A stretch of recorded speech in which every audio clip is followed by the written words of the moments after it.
जी, हम स्टार्ट करते हैं। आज हम जिस टॉपिक पे डिस्कशन करने जा रहे हैं वो रिगार्डिंग फूड एंड सेफ्टी के रिगार्डिंग जो भी इश्यूज आते हैं, फूड और प्रोडक्ट सेफ्टी के इश्यूज जितने भी आते हैं, उनको रिजॉल्व करने का तरीका मैं आपको बताने जा रही हूँ।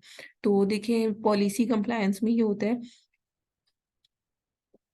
और इसमें ना ज़रूरी नहीं होता कि आप एफबीए कर रहे हैं या एफबीएम कर रहे हैं तो दोनों मेथड में आपको ये वाला इशू आ सकता है, क्योंकि पॉलिसी कंप्लायंस का जो पोर्शन है वो एफबीए और एफबीएम दोनों पर अप्लाई होता है। अब देखिए, यहाँ पर ये प्रोडक्ट है जिस पर food and safety food and product safety issue create हुआ है, इसलिए अमेजोन ने इनकी लिस्टिंग रिमूव कर दी है। और यहाँ पर प्रोडक्ट रिकॉल पर जब हम क्लिक करते हैं तो ये हमें यहाँ पर एक लिंक देता है। वो कहता है कि आप प्रोडक्ट को एक दफ़ा देख लें कि इसमें क्या प्रॉब्लम आई है जिसकी वजह से मतलब अकाउंट जो है उस पे इस एएसआईएन को रेस्ट्रिक्टेड किया गया है। सो सबसे पहले देखें कि हम सबसे पहले देखेंगे कि रिकॉल्स होते क्या हैं, ठीक है, या सेफ्टी अलर्ट्स होते क्या हैं।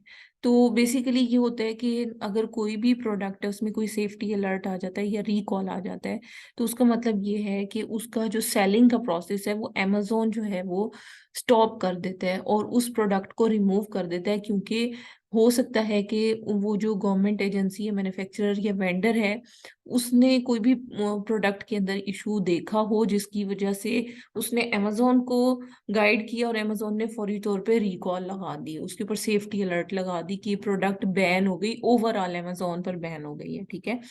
तो जो प्रोडक्ट सेफ्टी अलर्ट है उसमें मोस्ट ऑफ द टाइम ये होता है कि जब अमेजोन को कोई भी इस तरह का इशू कस्टमर्स की तरफ से भी अगर रिसीव होता है जिसमें वो बताते हैं कि ये प्रोडक्ट जो है वो सिक्योर नहीं है, तो या इसमें कोई भी सेफ्टी डिफेक्ट है, जैसे फॉर एग्जांपल अगर कोई भी इलेक्ट्रॉनिक्स की चीज़ है उसमें फ्यूज या कोई इस तरह की चीज़ अवेलेबल नहीं है, तो वो सेफ्टी उसमें डिटेक्ट हो जाती है।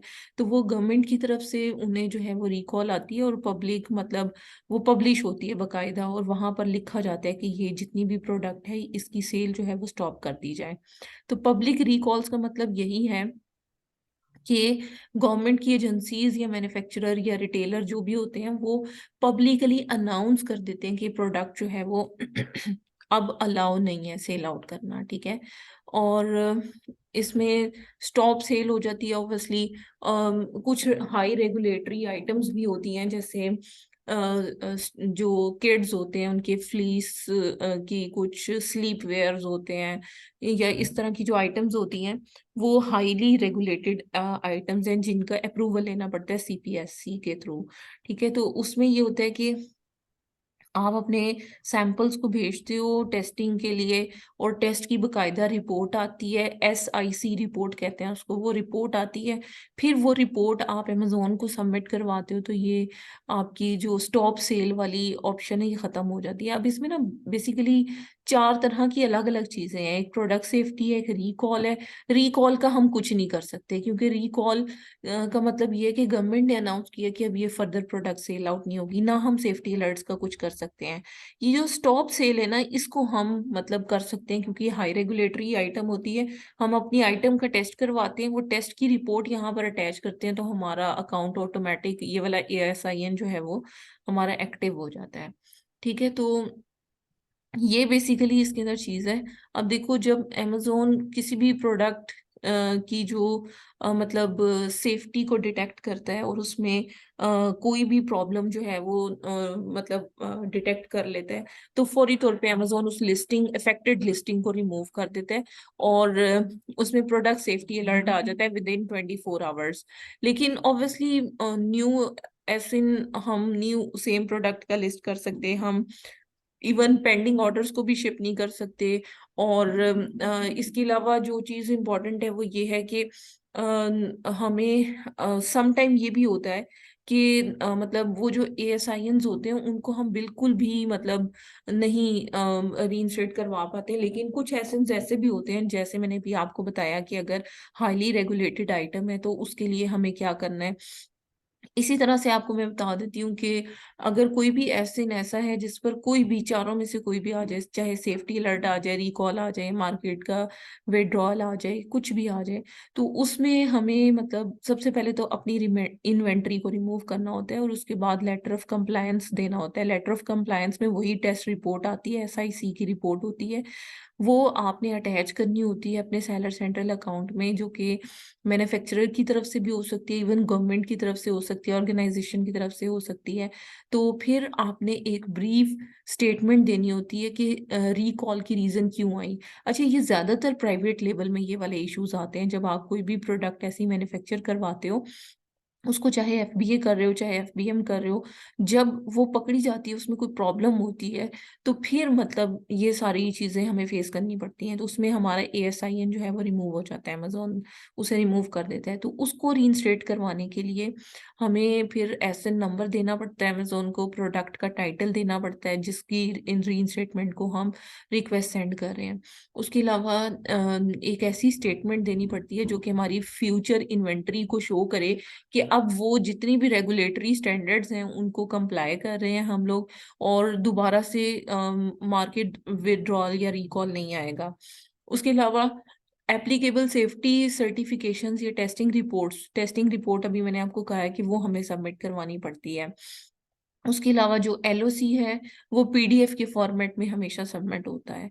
ठीक है, तो लेटर ऑफ कंप्लायंस को कैसे हमने सबमिट करवाना है, तो उसके लिए आप हेल्प में जाकर, कॉन्टेक्ट अस में जाकर एक मतलब केस ओपन करते हो और वहां पर जाकर आप अपनी सारी डॉक्यूमेंट्स और चीजें वगैरह अटैच करके सबमिट करवाते हो। तो उसके लिए मैं आपको तरीका बता देती हूँ कि ये देखो, सबमिट अपील का बटन आ रहा है, यहाँ पर आप क्लिक करोगे और यहाँ पर जो आपकी मतलब प्रॉब्लम आई है, उस प्रॉब्लम को आप मतलब ये क्योंकि पब्लिक रिकॉल है, तो इसमें यही है कि आप सारी टेस्ट रिपोर्ट्स और फ्यूचर में कैसे आपकी इन्वेंट्री कंप्लाई रहेगी और क्या इशू है, वो तो आपको इंटरनल कम्युनिकेट करना पड़ता है अमेजोन के साथ, और फिर वो आपको बताता है कि एक्चुअल इशू क्या है, जिसकी वजह से वैसे ईमेल में ना क्लियर चीज पता चल जाती है और उसमें बता दिया जाता है। अब ये देखो ये वायलेशन यहाँ पर वो शो कर रहा है, ये प्रोडक्ट है, वो कहते हैं ठीक है, gluten free vegan breakfast bar 6 boxes हैं, ठीक है, ये प्रोडक्ट है। और you may be able to appeal additional violation using the same submission, ये हमें नहीं, हमें तो एक ही करना है, ठीक है। तो इसमें हमें जो है वो एड्रेस योर लिस्टिंग वायलेशन, वो कह रहे हैं कि आपको एड्रेस करने की जरूरत है, ठीक है। तो include ASIN product all details, ठीक है।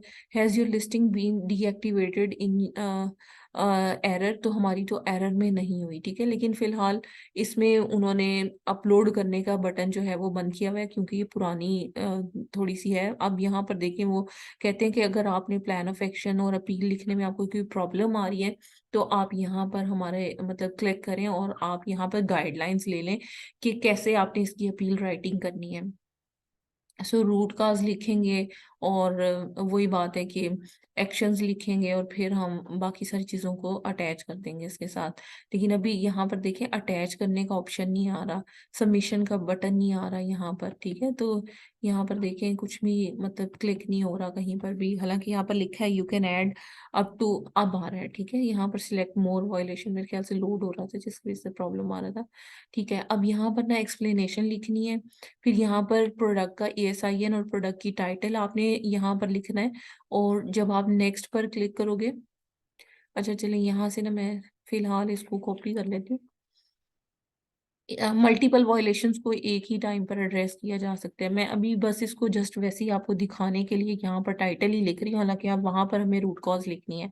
अब मैं नेक्स्ट पर जब क्लिक करूंगी ना, यहाँ पर हमें वो डॉक्यूमेंट अटैच करने हैं, टेस्टिंग रिपोर्ट या फिर कोई भी LOC का, अगर हम कोई भी PDF अटैच करना चाहते हैं, तो जो भी डॉक्यूमेंटेशन अटैच करना चाहते हैं वो हमें यहाँ पर अटैच करनी है और उसके बाद सबमिट के बटन पर क्लिक करना है हमें, ठीक है। तो अभी मैं वीडियो जरा स्टॉप कर रही हूँ और मैं आपको कुछ डाटा ग्रुप में शेयर करती हूँ, फिर हम उसे डिस्कस करेंगे यहाँ पर।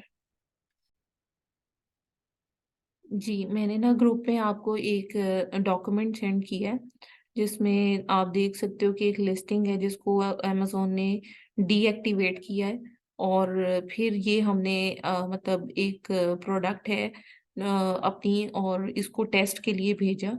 और प्रोडक्ट की आप इमेजेस भी देख सकते हो, जो प्रोडक्ट थी उसका टेस्ट रिपोर्ट हमने जो है वो तैयार करवाई, बकायदा इन्वेंट्री को सेंड किया वहां पर, और इसकी टेस्ट रिपोर्ट हमने क्रिएट करवाई। फिर हमने क्या किया कि इसमें प्लान ऑफ एक्शन में सारी रूट कॉज को बताया कि ये हमारी रूट कॉज है जिसकी वजह से ये प्रॉब्लम हुई थी।